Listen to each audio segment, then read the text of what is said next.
Il est midi une, donc nous allons commencer. Bonjour à toutes et tous et bienvenue à ce premier webinaire consacré aux solutions d'adaptation au changement climatique fondées sur la nature.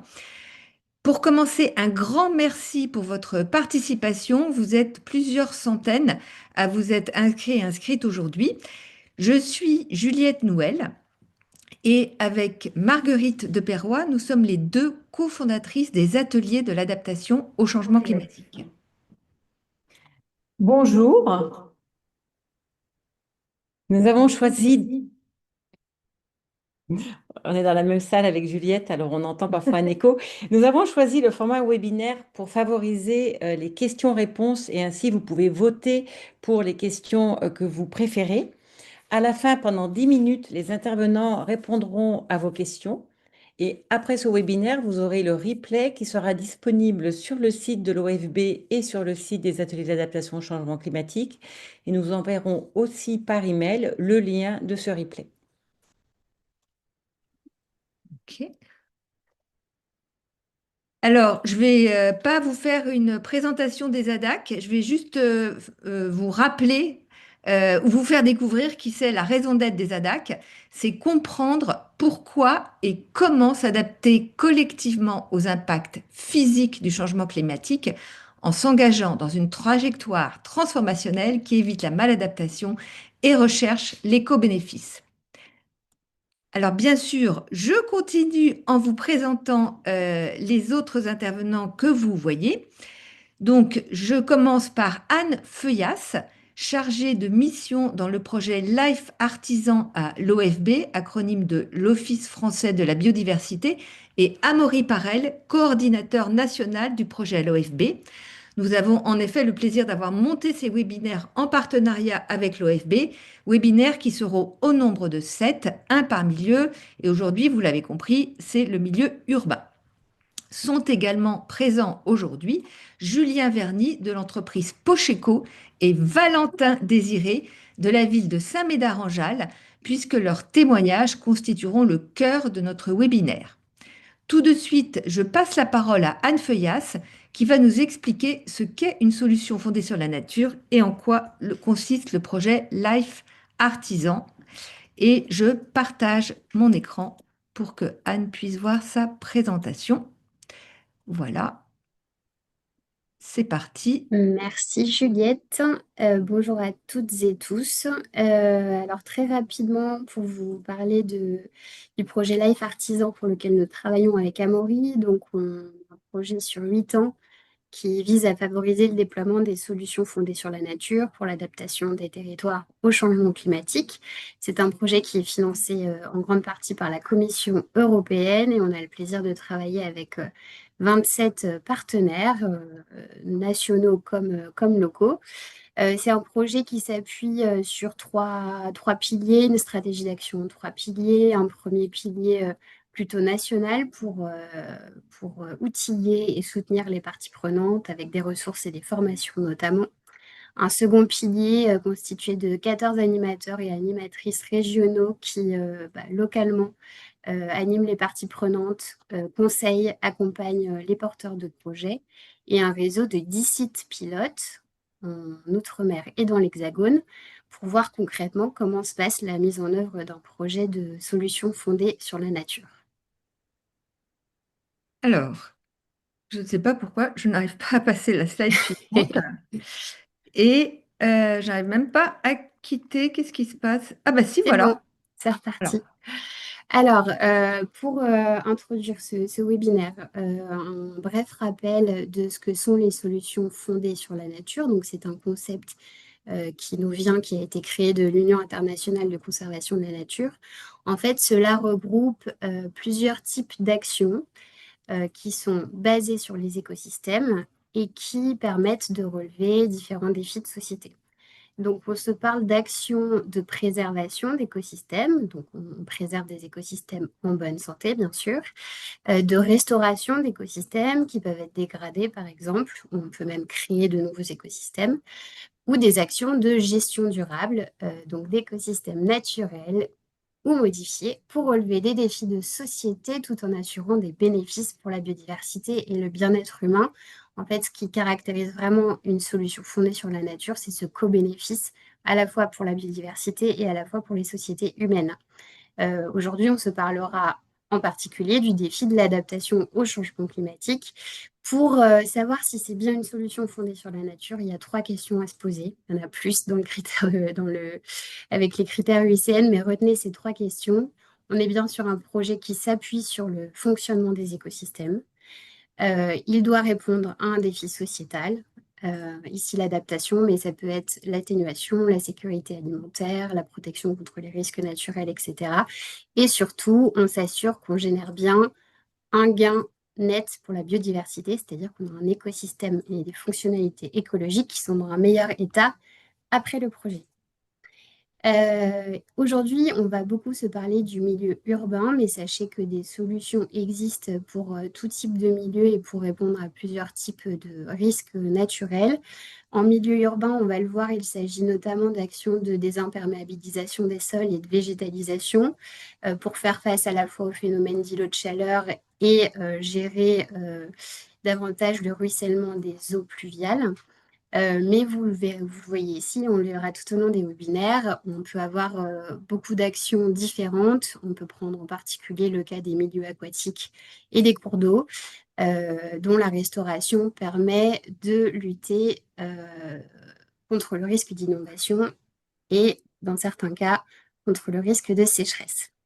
Avant de donner la parole à Juliette, si vous souhaitez aller plus loin après le webinaire, on vous propose un outil interactif qui a été produit dans le cadre du projet, qui se décline en deux ressources. Une publication spéciale pour les décideurs publics et privés pour comprendre pourquoi les SFN fonctionnent et surtout avec beaucoup d'exemples concrets. Et une boîte à outils pour les techniciens pour appuyer en méthode et ressources le déploiement de ces projets. Et pour vous rendre sur cet outil, vous pouvez scanner le QR code qui est en bas de la slide. Voilà, à toi Juliette. Merci beaucoup, Anne. Alors, j'arrête le partage. Voilà, tout va bien. Et on va pouvoir commencer tout de suite à rentrer dans le vif du sujet avec, continuer à rentrer dans le vif du sujet, mais en tout cas faire dialoguer avec notre premier intervenant. Donc, bonjour ou rebonjour Julien Verny. Merci encore d'avoir accepté de témoigner dans ce webinaire. Julien Verny, vous êtes co-responsable biodiversité chez Pocheco.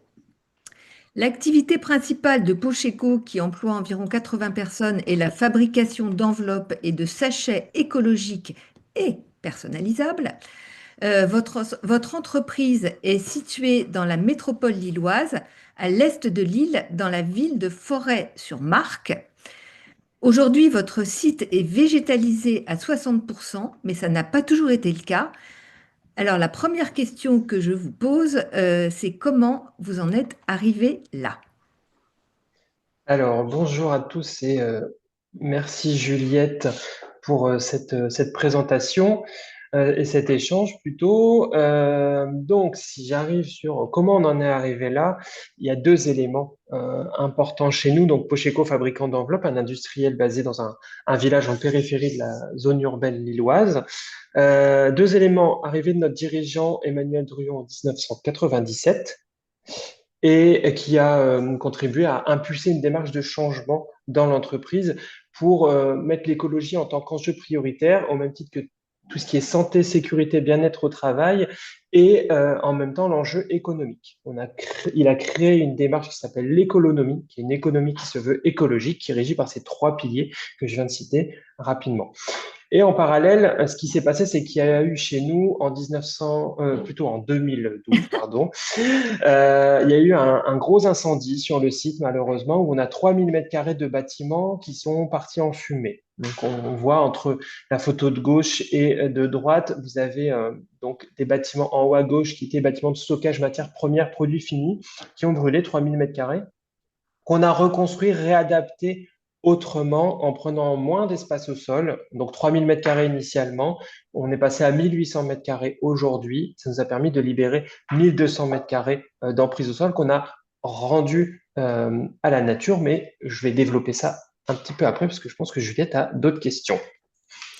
Oui, merci. Donc, effectivement, vous avez profité, si je puis dire, de cet incendie pour lancer la grande végétalisation de votre site. Est-ce qu'on peut rentrer dans le détail de cette végétalisation en commençant tout simplement peut-être par le sol? Exactement. Alors, je vais maintenant mettre une photo du site. Donc ça, c'est une des vues du site. C'est un endroit où initialement, il y avait un bâtiment. Si vous me suivez depuis, je parle depuis quelques minutes, c'est l'endroit où il y avait le fameux bâtiment qui a brûlé. Ici, on aperçoit le nouveau bâtiment reconstruit en fond. Et là, on voit les globalement 1200 mètres carrés qu'on a libérés.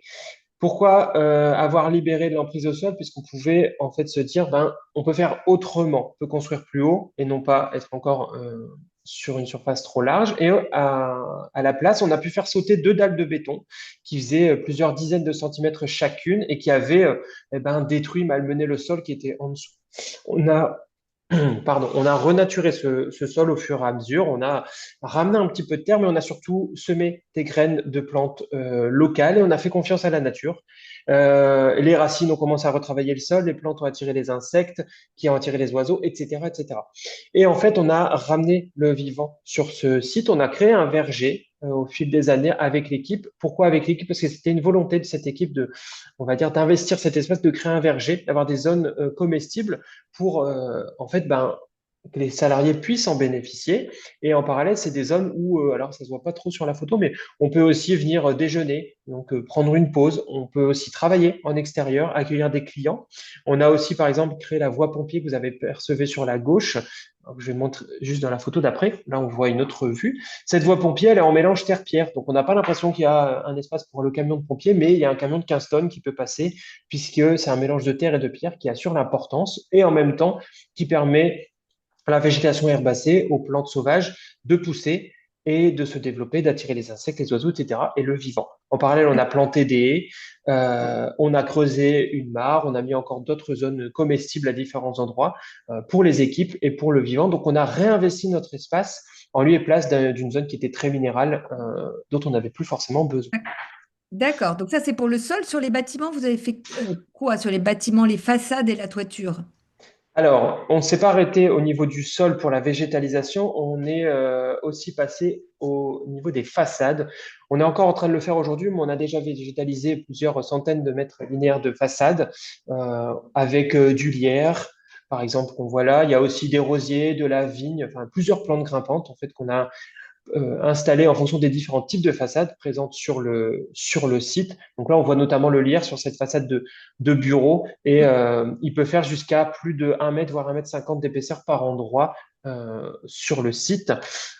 Et si j'avance, on a aussi végétalisé les toitures, dans le cadre de l'incendie, on a donc dû reconstruire un bâtiment et en parallèle, on a rénové les toitures du site et on a souhaité vraiment les rendre productives, mais productives dans le sens où, comme vous le voyez, la photovoltaïque, avec une production électrique, mais aussi productive pour le vivant. C'est-à-dire que c'était une opportunité pour nous de végétaliser à nouveau le site et d'avoir des surfaces à nouveau favorables à la biodiversité et à d'autres enjeux dont je détaillerai un petit peu les bénéfices tout à l'heure.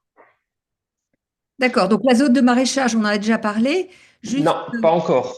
pas encore. Elle est On l'a après. évoqué. On l'a On l'a évoqué. évoqué. On l'a évoqué. Donc, dites-nous 2 mots sur cette zone de maraîchage. Donc, elle emploie combien Alors, de personnes? Alors, comme le dit Juliette, vous l'avez compris, ça monte un petit peu crescendo. On a investi au fur et à mesure de notre site, au niveau du sol, au niveau des façades, au niveau des toitures, puis on est revenu aussi au niveau du sol et on a eu l'opportunité sur une portion du site d'aménager un potager partagé en agroforesterie permaculture. Au début, c'était juste une zone dédiée aux équipes avec des espaces comestibles où les équipes pouvaient aussi aller planter différentes choses et surtout les manger, les cueillir. Et en fait, à un moment, on s'est rendu compte qu'on pouvait aussi investir l'espace et y produire. Et on a eu en parallèle l'opportunité d'investir une parcelle qui est juste à côté de notre site, qui fait 1,5 hectare aussi. Le site de Pocheco où je suis fait 1,5 hectare. Donc, on a investi une surface miroir de la même superficie, pardon, pour y planter des fruits et des légumes cultivé en agroforesterie, permaculture, par 4 collègues, dont le métier est permaculteur, maraîcher, biologique, si on veut aussi. Et ils cultivent ces fruits et légumes et ils les vendent aux collègues de Pocheco, aux habitants du village et à des restaurateurs sur la métropole lilloise. Et ils font par exemple un marché 3 fois par semaine à l'entrée de la parcelle, puisqu'on est sur une zone de passage qui mène à ce qu'on appelle chez nous le lac du Héron, une grande zone Ok. naturelle alentour. Super, donc c'est vraiment très intéressant de voir ce maraîchage, enfin ce potager. Quels sont les bénéfices, pardon, pour l'adaptation au changement climatique? Alors là, je vais revenir un petit peu en arrière et je vais me remettre sur la photo du verger qu'on aperçoit ici.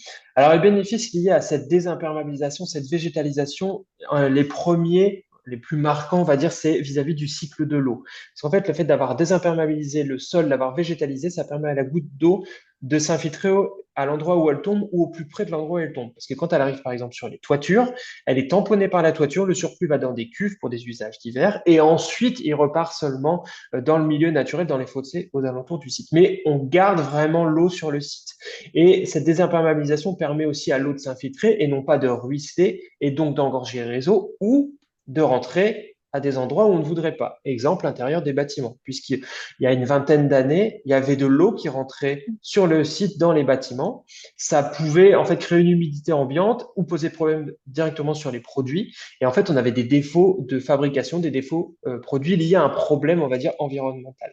Donc, vraiment, l'enjeu premier, c'est le cycle de l'eau. Ensuite, il y a un gros enjeu sur le rafraîchissement du site, l'effet îlot de chaleur qu'on a très fortement réduit sur le site, puisqu'aujourd'hui, c'est très agréable de se balader sur les espaces. Il commence à faire chaud en ce moment, mais c'est assez supportable. Et par exemple, l'été, quand il peut faire 35-40 degrés, on va monter jusqu'à 26 degrés environ en moyenne dans les bâtiments, sans climatisation, puisqu'on n'en a pas forcément besoin. Le végétal étant là pour rafraîchir l'air ambiant grâce à cette transpiration ou à l'ombre portée. Alors, Et oui, Juliette. je suis obligée de vous interrompre parce que le temps file. Julien, rapidement, les bénéfices pour la biodiversité. Alors, j'y arrive. Donc, c'était le point d'après. Donc, pour la biodiversité, on a accueilli énormément d'espèces, on accueille énormément d'espèces sauvages. Au début, il y avait 4% d'espaces végétalisés perméables sur le site en 1997. Aujourd'hui, on a plus de 60%. Ça accueille 64 espèces d'oiseaux, comparé à quelques espèces initialement. Et sur ces 64 espèces, les 2 tiers sont menacés ou protégés. Donc beaucoup d'oiseaux, 18 espèces de mammifères, dont 8 espèces de chauves-souris, toutes protégées, ou encore, par exemple, 4 espèces d'amphibiens. Donc là, on voit le triton alpreste ou le crapaud commun qui sont présents sur le site parce qu'on a créé des mares, mais surtout parce qu'on a recréé les continuités écologiques qui ont permis à ces amphibiens de revenir sur notre site. Et on a les familles de hérissons qui se reproduisent tous les ans. Très mignons, les hérissons. Et enfin, il y a des bénéfices aussi pour les salariés, évidemment, que vous avez pu mesurer. Quel a été votre indicateur? Alors, on n'a pas vraiment d'indicateur aujourd'hui sur ça. Par contre, il y a des scientifiques qui ont fait des études sur ça. Ils ont démontré que ramener le végétal en entreprise, sur son lieu de travail, ça passe de la plante verte dans le bureau jusqu'à toute la démarche que je vous raconte là. Ça permet d'augmenter la productivité de 15% indirectement grâce au bien-être apporté par le végétal. Donc ça, nous, on l'a pas mesuré chez nous. Par contre, ça se ressent très fortement. Moi, je peux en parler à titre personnel, mais on a aussi pas mal d'autres collègues qui le disent, qui le relatent dans les entretiens professionnels, que D'accord. c'est très agréable de venir travailler chez nous. C'est un confort de travail qu'on retrouve à peu d'endroits. Donc, ça crée des conditions assez saines pour Et travailler sur le site. Et par exemple, voilà quelques photos des espaces extérieurs où on peut effectivement, travailler, déjeuner. effectivement, ça fait envie. Alors, ce qui est particulièrement intéressant dans cette histoire, Julien Verny, c'est que Pocheco et son dirigeant, au départ, quand ils ont commencé à végétaliser, étaient un peu considérés comme enfin, en tout cas, le dirigeant comme un original. Et tout le monde se disait, mais tiens, mais qu'est-ce qu'il fait? Bon, et aujourd'hui, Pocheco est devenu une référence, un exemple dont s'inspirent des entreprises et des collectivités à tel point que ça vous a conduit à créer une nouvelle activité. Est-ce que vous pouvez nous dire 2 mots là-dessus? Oui, exactement. Alors, il y a eu l'activité, par exemple, de maraîchage, plein d'autres activités liées à la transition écologique, mais la plus marquante, et par exemple le bureau de conseil ouvert, qui est un bureau de conseil en transition écologique, un bureau d'études, et qui s'est créé tout seul parce qu'en fait, on a plein de gens qui viennent chez nous, l'entreprise se visite. Au début, c'était des clients de l'activité industrielle. Ils ont vu ce qu'on avait fait sur des enjeux tels que l'eau, la végétalisation ou d'autres enjeux tels que l'énergie ou les matières premières. Et ils nous ont dit, bah, on a des besoins similaires chez nous, des problématiques. Au début, c'était Elodie, qui est la directrice actuelle du bureau, qui était à l'époque, il y a 15 ans, responsable QSEE, qui répondait à ces questions. Mais en fait, au bout de trois quarts de sa journée à passer son temps à faire ça, elle s'est dit, mais il y a peut-être un truc à faire. Donc, ils ont créé le bureau d'études. Et moi, aujourd'hui, les 80% de mon temps est dédié à transmettre tout ce qu'on a fait chez Pocheco auprès d'autres entreprises et des Voilà. collectivités. On travaille Et vraiment donc, sur les sujets de la voilà. transition écologique. Et donc, on peut résumer ça en disant que vous avez plusieurs milliers de visites par an sur votre C'est site ça. et C'est que ça. vous avez d'ores et déjà accompagné, sans faire la moindre prospection, plus de 450 entreprises et collectivités, principalement en France et en Europe, mais aussi dans toute la planète. Comme quoi, végétaliser un site, hein, ça permet de quand même découvrir un nouveau métier. Euh, pour revenir à la végétalisation très rapidement, est-ce que vous avez rencontré des freins? Alors, oui, on a rencontré des freins chez Pocheco comme tout le monde, et il y a eu pas forcément des freins financiers, puisque ça s'est fait au fur et à mesure du temps, mais plutôt des freins techniques où la réglementation n'était pas forcément adaptée, ou en tout cas les personnes n'étaient pas pour des techniques plutôt nouvelles. Exemple, je reviens à la voie pompier de tout à l'heure.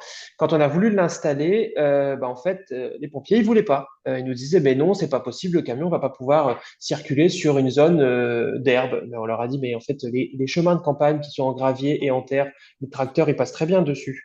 Et donc, c'est au fur et à mesure de discussions, d'échanges, de montrer par l'exemple ce qui se fait ailleurs, on a réussi à convaincre. Et aujourd'hui, ça marche très bien, par exemple, tout ça. Mais il faut échanger, discuter beaucoup et montrer par l'exemple. Ça, c'est un des freins. Il y en a eu d'autres, mais là, celui-là est un Et il des nous plus reste marquants. 2 minutes pour la dernière question. C'est quel conseil vous donneriez en priorité à quelqu'un qui veut se lancer dans la végétalisation de son site? 2 minutes, Julien. Alors, 2 minutes, on va faire vite. Euh, Pourquoi je mets une photo de personne? Puisque l'humain doit être au cœur du projet. Nous, ce qu'on a fait chez Pocheco et ce qu'on fait avec d'autres, c'est qu'on travaille avec les gens dans les entreprises, les personnes qui ont envie de se manifester et surtout de prendre part au projet, peu importe leur niveau dans l'entreprise, que ce soit le dirigeant, la responsable RSE, qui vont être directement liés au projet, mais ça peut être aussi Maurice qui est en production, Nadia qui est comptable ou encore Jean-Claude qui s'occupe de l'entretien. Nous, on travaille avec toutes ces personnes et c'est des gens qui ont envie de s'impliquer dans le cadre de leur travail ou un petit peu plus. Parfois, ils font évoluer leur poste. Avec eux, on imagine des projets qui sont adaptés à l'entreprise parce qu'ils y travaillent, ils la connaissent très bien. On, on les fait participer aussi techniquement. Là, un petit projet de végétalisation, il y avait une petite plantation participative d'une demi-journée, mais on implique les salariés dans la réflexion, dans la mise en œuvre du projet. Et le dernier point que je voulais mettre en avant, c'était deux illustrations. C'est important de faire des projets qui soient démonstrateurs quand vous êtes multisite, pas partir dans tous les sens, se concentrer sur un espace, un lieu d'abord, engager les actions, montrer l'exemple. Et là, on a travaillé avec Natran au GRT Gaz. C'est un projet sur un site qui a essayé de démultiplier grâce à l'équipe sur plein de sites en France. Et sur le côté écologie, ne pas oublier aussi qu'il faut parler des continuités écologiques pour intégrer le site dans le maillage territorial et intégrer aussi la collectivité, les voisins, les porteurs de projets, etc.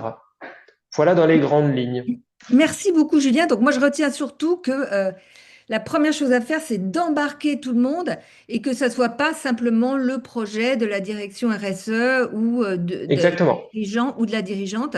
Il faut faire ça collectivement. Et d'ailleurs, comme c'est en lien avec notre méthode qui est la méthode pour faire collectivement les meilleurs choix possibles. J'enchaîne tout de suite. Alors, je répète que les questions seront toutes à la fin. Encore merci, Julien. Avec plaisir. Et restez avec nous s'il y a des questions qui vous concernent, ce dont je ne doute pas. Et on va enchaîner donc avec Valentin Désiré. Donc, Valentin Désiré, rebonjour. Et merci également d'avoir accepté de témoigner. Vous êtes directeur de la transition écologique de la ville de Saint-Médard en Jalles. Alors, pour montrer où est Saint-Médard, je vais tout de suite partager mon écran. Hop, partager. Voilà. et Saint-Médard, on voit que c'est hop, eh bien que c'est juste collé à Bordeaux, hein.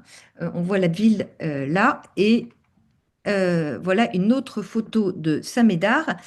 Donc, Valentin Désiré, vous avez votre ville et je crois à 80% végétalisée déjà. Enfin, il y a des forêts et des parcs. Et pourtant, vous avez un problème de surchauffe urbaine, notamment sur une rue qui est la rue Jean Jaurès. Hein. Donc, quelle était, donc je la pointe, hein, et je pense qu'on va reparler de continuité écologique avec vous. Quelle était votre problématique de départ? Bonjour à toutes et à tous. Effectivement, on parle de surchauffe urbaine puisque l'îlot de chaleur va plutôt concerner des mesures nocturnes. Voilà, c'est important de s'en préoccuper. Mais là, c'est vraiment la surchauffe urbaine, également donc la journée, où on a eu des relevés de température de surface, donc façade et sol aux alentours des 57-60 degrés. Voilà, je ne parle pas de la chaleur à l'intérieur des bâtiments, mais bien en surface. Une problématique également parce que c'était une rue qui était désertée, il faisait tellement chaud que les gens ne l'empruntaient pas. Et puis, il y a une résidence en habitat social qui était présente et qui est toujours présente dans cette ville, dans cette rue, ce qui pose de nombreuses problématiques. Et donc, nous avons décidé effectivement de prioriser, en tout cas, nos actions sur la végétalisation sur le centre-ville, sur cette rue. Ok. Et donc, qu'est-ce que vous avez mis en œuvre comme solution? Alors, nous avons mis en œuvre donc une façade végétalisée, bon, qui est Oui. somme toute assez classique dans la solution, mais on a souhaité lui donner une dimension particulière, c'est-à-dire que c'est une façade végétalisée qui a environ 4 mètres de hauteur, voilà, avec des plantes grimpantes, de mettre différentes strates, voilà, à la fois des végétaux couvre-sol, mais également des végétaux qui nous permettaient également de gagner en verticalité dans l'idée, effectivement, dans un premier temps, d'isoler en fait la façade de cette résidence avec un système de câbles en fait métalliques. On pourra le voir par la suite sur une Oui, des autres diapos. d'accord. Voilà, et qui permettent en fait de guider la végétation le long de la façade, mais en laissant également une lame d'air, ce qui est assez important, entre la façade végétalisée, voilà, les végétaux et la façade de l'immeuble. D'accord. Et alors, quels ont été les bénéfices, les bénéfices pour l'adaptation au changement climatique? J'essaie de partager. Oui, Donc, vous voyez tout à là, fait. tout le monde voit. OK. Donc en haut à gauche, donc vous voyez le avant, voilà, il y a 2 ans et demi grosso modo. Ensuite, je vous ai mis une petite diapo pour voir ben, comment ça évolue. Et ensuite, une photo donc de l'actuel. Alors les bénéfices, ils sont nombreux. Tout d'abord, par rapport à ce phénomène de surchauffe urbaine, donc on observe sur la façade entre 10 et 12 degrés d'abaissement de température. Oui, c'est Voilà, énorme. Ouais. ce qui est très important à la fois avec la végétation en elle-même, mais également je parlais de la lame d'air, en fait, qui crée comme un isolant naturel vis-à-vis de la façade. Donc ça, c'est quelque chose qui est extrêmement intéressant, extrêmement important. Ça permet également de rendre la rue beaucoup plus attractive, donc de mettre en valeur également cette rue et cette résidence qui avant agissait un peu un phénomène de repoussoir avec cette chaleur, avec une intégration paysagère aussi, c'était assez important. Nous avons souhaité travailler également tout le côté olfactif pour rendre agréable cette rue, avec par exemple du faux jasmin, etc., différentes essences qui nous ont permis de travailler sur ce sujet.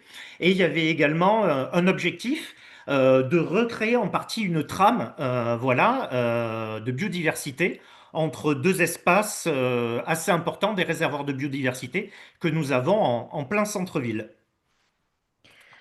Très bien, oui, on les voyait tout à l'heure, je vais les remontrer plus tard, mais avant, qu'est-ce que vous avez rencontré comme frein pour mettre en place cette végétalisation? Est-ce que vous en avez rencontré déjà? Parce que ce n'est pas toujours le cas. Oui, nous avons rencontré de nombreux freins.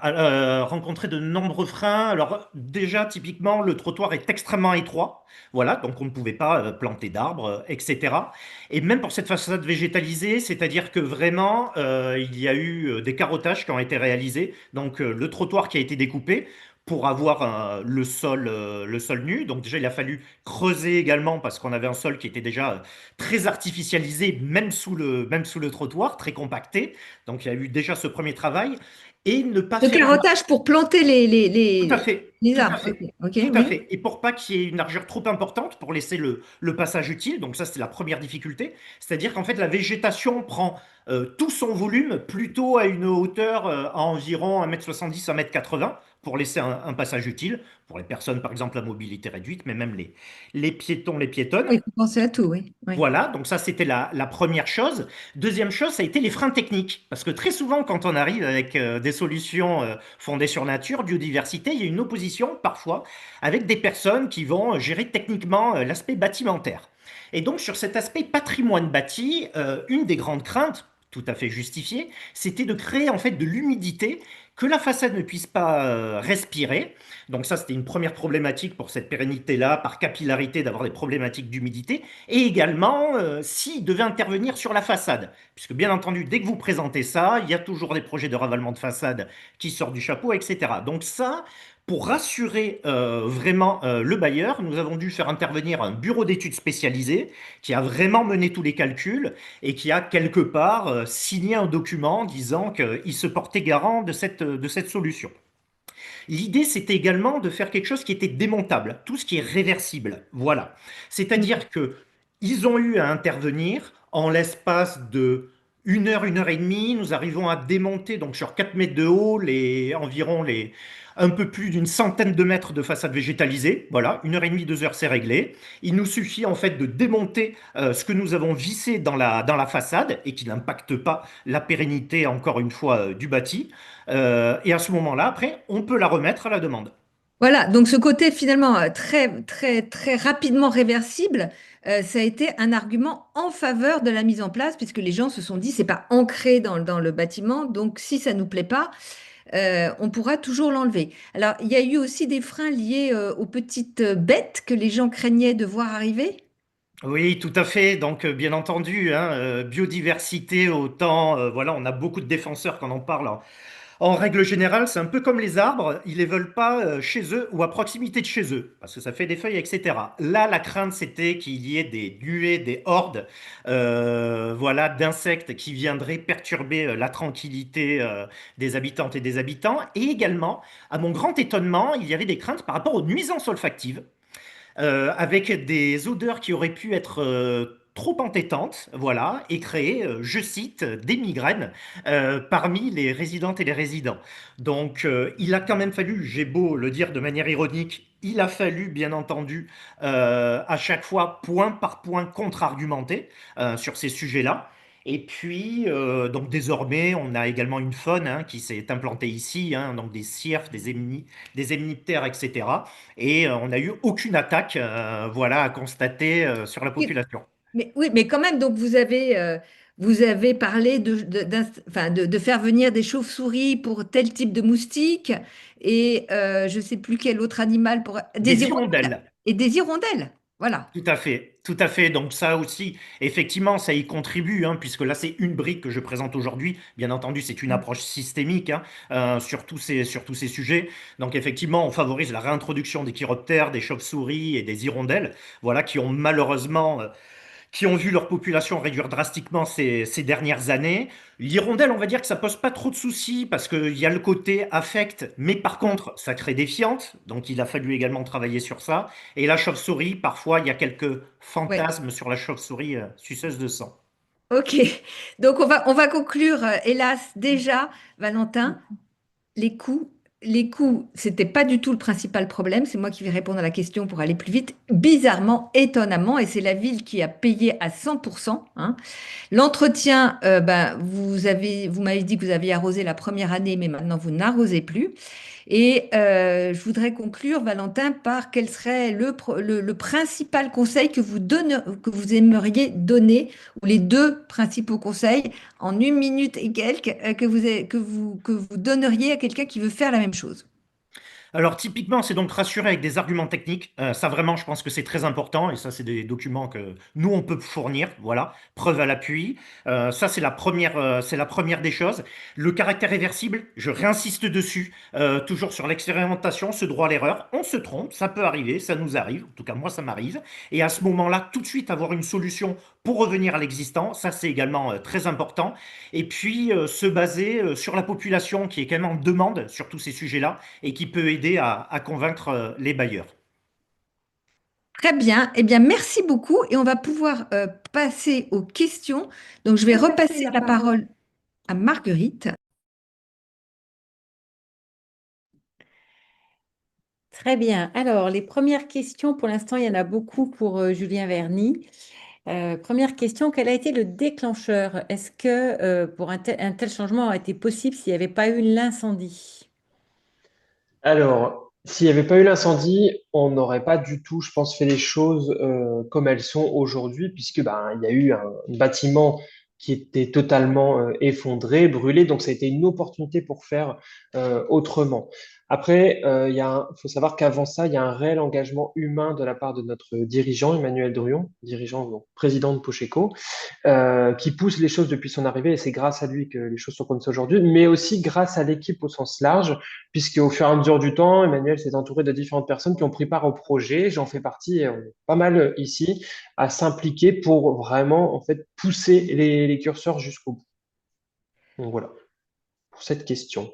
Très bien. Et d'ailleurs, on voit que le rôle du dirigeant ou de l'élu est très important, puisque Valentin Désiré n'a pas eu le temps d'en parler, mais je crois qu'il a été extrêmement porté par le maire de la ville et que c'est un soutien absolument essentiel. Donc, je repasse la parole à Marguerite pour une autre question. Donc, pour aller à l'essentiel, il y a des questions ensuite sur les incendies. Est-ce que la végétalisation, d'une certaine façon, ne favorise pas les incendies? Et il y a aussi des questions sur comment est-ce qu'on gère l'humidité et les infiltrations. Il faut aller vite parce que l'heure tourne. Alors, euh, Alors, peut-être sur les incendies, vous pouvez répondre tous les deux rapidement? bah, je laisse la parole à Valentin, puis je viens de répondre. Ok. Pour les incendies, alors là, c'est pas vraiment sur cet exemple parce qu'il n'y a aucune problématique, au contraire, voilà, d'intervention. Par contre, pour tout ce qui va être végétalisation, ce qui est très important parce qu'on est également concerné par les obligations légales de débroussaillement, ça va être le type, effectivement, d'essence. Voilà, ça c'est sûr que si on met de l'eucalyptus, ça c'est sûr que c'est extrêmement problématique. Mais sur le reste, une diversification. Le débroussaillement ne veut pas dire défrichement. Donc il existe aussi des éléments sur le sujet, comment concilier biodiversité et ce risque incendie. Et à chaque fois, il faut effectivement s'attacher les services, voilà, les conseils du SDIS local sur tous ces sujets. Et 10, vous pouvez dire ce que c'est? pardon, le service départemental d'incendie et de secours, voilà les pompiers en fait, hein, dans le langage vernaculaire. Et c'est très important, voilà, il y a déjà des retours d'expérience où ça n'aggrave pas le risque incendie. Au contraire, j'ai envie de dire, avec l'humidité qui est ainsi créée. Merci. Une question pour Julien sur Oui. est-ce qu'il y a des emplois qui ont été créés sur le site pour l'entretien ensuite de toute cette végétalisation? Et est-ce que c'est géré en interne? Est-ce que c'est géré en externe? Alors, quand je parlais tout à l'heure de 4 personnes qui sont affiliées à l'activité de maraîchage, on est sur 4 personnes qui sont employées de Pocheco, au même titre que le bureau d'études, on est tous employés de l'entreprise Pocheco. Ces personnes s'occupent de l'entretien et de l'aménagement du site, en plus de la partie commerciale, n'importe quoi, de la partie entretien, pardon. Donc, de la partie entretien et végétaux comestibles et productifs sur le site. Pourquoi on a fait ça? Parce que on s'est basé sur l'étude qui a été produite par l'INRA à la ferme du Bec et Loin, qui a démontré que sur 1000 mètres carrés en agriculture bio-intensive, on peut sortir un salaire pour une personne pendant un an. Voilà, on est parti là-dessus. Donc, ils font des légumes, des fruits et en même temps, ils s'occupent du site. Voilà, et c'est venu d'un constat aussi d'entretien qui nous coûtait par une entreprise extérieure où on s'est dit, bah, on internalise ses coûts et ça nous permet de faire d'autres choses en même temps. Voilà, je réponds vite. Je pourrais en parler plus longtemps, mais Merci. Très bien. Valentin, une question pour vous. Il y a des questions sur les coûts et les financements. On a parlé des freins, différents freins au niveau de la population, des choix des espèces, des essences. Après, il y a une question sur les coûts et le financement. Comment avez-vous fait? Financement, donc sur la façade, ça nous coûte 13 000 euros, tout compris. Voilà, donc c'est vraiment très peu si on compare avec une ITE, une isolation thermique par l'extérieur, pardon. Pour Euh, environ 100 mètres, hein. oui, 111 mètres. Voilà, 111 mètres carrés sur environ 4 mètres de hauteur. Donc c'est 13 000 euros, vraiment tout compris, hein. Y compris les études, enfin tout ce qui a été mené. Donc c'est quand même peu coûteux. L'entretien, vous l'avez dit, de toute manière, effectivement, la première année, on a arrosé, il y a un peu d'entretien. Euh, S'il y a des questions sur la taille, par exemple, ce sont des végétaux en fait qui ont une croissance assez lente une fois qu'ils ont commencé à bien se développer. Donc ça, c'est également très important de travailler dessus. Le coût agent est quasiment nul, voilà, sur ces sujets. Donc voilà, 13 000 euros tout compris. Bon, c'est sûr que j'ai pas fait d'études sur le temps passé par les agents, mais c'est vraiment réduit à la portion congrue. Merci. Merci beaucoup. Alors, pour terminer, et puis après, il y a des questions assez techniques sur les types de végétaux, etc. Donc, ceux qui voudront rester, on prolongera peut-être un petit peu. Mais pour clôturer, il y a une question sur les piétons, Valentin, puisque finalement, ces végétaux prennent de la place sur les trottoirs. Il n'y a pas forcément beaucoup de place. Donc, comment vous avez fait pour améliorer le confort des piétons? Est-ce que vous avez eu des retours? Quels ont été les retours des piétons, devant ces rues végétalisées? Alors, effectivement, c'est une très bonne question. Donc, comment on a fait? Donc, pour rappel, vraiment, on a essayé sur le carottage au niveau du trottoir qu'il soit le plus étroit possible. Voilà. Donc, quand on a découpé le trottoir, c'était excessivement étroit. Et en fait, à la hauteur, par exemple, pour un fauteuil roulant, lui peut circuler. Les piétons, en fait, on a eu des retours extrêmement positifs. Comme je vous le disais, ça agissait plutôt comme un repoussoir, ce phénomène de surchauffe urbaine, et les gens n'empruntaient pas cette rue. Et là, on va dire, j'en suis désolé, mais c'est comme ça, la façade est plutôt instagrammable, voilà. Donc les gens vont avoir tendance à passer dans cette rue, et donc il y a des piétons qui ont redécouvert en fait ce passage pour traverser le centre-ville. Donc vraiment, et encore une fois, j'avais des problématiques vraiment d'un trottoir qui était déjà très étroit à la base. Mais par exemple, si on voyait une isolation thermique par l'extérieur, ça aurait également pris, et plus pour le coup, puisqu'il y aurait eu le soubassement également, pris beaucoup plus d'emprise sur le trottoir. Et en plus, parce qu'on n'a pas eu le temps de l'évoquer, mais évidemment qu'au départ, il avait été question d'isoler thermiquement le bâtiment, mais les bailleurs n'ont pas voulu pour des questions de coût. Voilà, les coûts ne sont pas du tout les mêmes. Voilà, pour mettre en place des matériaux qui ont un meilleur déphasage, donc c'est-à-dire qui permettent que la chaleur en fait circule moins rapidement de l'extérieur vers l'intérieur, je sourçais où c'est beaucoup beaucoup plus cher. Et puis en plus, là encore une fois, hein, vous l'avez dit, hein, mais c'est la collectivité qui a payé pour pouvoir convaincre ensuite et pour Mm. pouvoir dupliquer en fait cette expérimentation dans toutes les communes, enfin la plupart des rues du centre-ville, pardon. Oui, parce que c'est pas juste one spot, one shot, hein, après, vous allez continuer. OK, donc on prend encore quelques minutes pour des questions techniques. Je repasse la parole à Marguerite sur le choix des végétaux. Donc, c'est une question pour Julien. Il y a pas mal de questions sur quelle installation de fixation, le lierre n'abîme-t-il pas la façade? Est-ce que l'humidité ne s'infiltre pas par le toit et par la façade? Donc, en fait, on a un petit peu une vision de l'intégrité du bâtiment et le sentiment que cette végétation va attaquer le bâtiment. Que répondez-vous à ces objections? Alors, les questions habituelles hein, qu'on retrouve très facilement sur ce genre de sujet, et c'est normal puisque c'est un peu ancré dans la peur collective, le lierre n'abîme pas forcément le mur ou le bâtiment si celui-ci est en bon état au préalable. Donc, nous, on a rénové nos façades, on les a isolées pour certaines, et on a, par exemple, refait les joints des murs en briques. Donc, les murs étaient sains, pas de fissures, pas de trous, etc. Et on a ensuite fait comme sur la ville de Saint-Médard, on a désimperméabilisé une portion d'enrobé au pied de certains murs quand c'était de l'enrobé, ou quand c'était la pleine terre, on y est allé direct, on a planté le lierre, ça grimpe directement sur la façade. Pour d'autres végétaux, on a installé des supports câblés. Il y a par exemple aussi de la vigne et des rosiers qui montent directement dans du bardage bois qui est ajouré. Donc ça dépend vraiment des types de façades et des supports présents ou à installer, en fonction des végétaux aussi qu'on veut installer, de l'orientation, etc. Pour la question de l'humidité, il n'y a pas d'humidité sur les murs avec le lierre, puisqu'en fait, c'est tellement épais que la goutte d'eau n'arrive pas à traverser en fait le lierre. Donc les murs sont même très secs, même quand il pleut. Donc il n'y a pas de souci là-dessus en soi. Et au niveau du sol, on a mis des protections spécifiques pour éviter des remontées d'humidité en fait quand on a créé les fosses ou quand on a planté les végétaux. Voilà. Valentin voulait rajouter un dernier mot c'est la dernière question, un dernier mot sur cette question d'humidité. Mais vous l'avez réglé avec votre lame, c'est ça? Oui, la lame d'air, c'est quelque chose qui est extrêmement important. Donc, je rejoins, hein, bien évidemment. Il faut que la façade soit en bon état à la base. Non, non, ça pose aucune problématique. Et j'ai envie de dire, là encore, on réinvente quelque chose. Mais en fait, ça fait des années que c'est utilisé. Nous, on s'est inspiré de petits villages, par exemple. On a l'île de Ré qui est pas très loin, voilà, avec cet aspect effectivement champêtre. Il y a quantité de façades qui sont végétalisées et où ça se porte très, très bien pour le coup. Là où ça peut poser des problématiques, c'est déjà où les murs ont du mal à respirer, etc.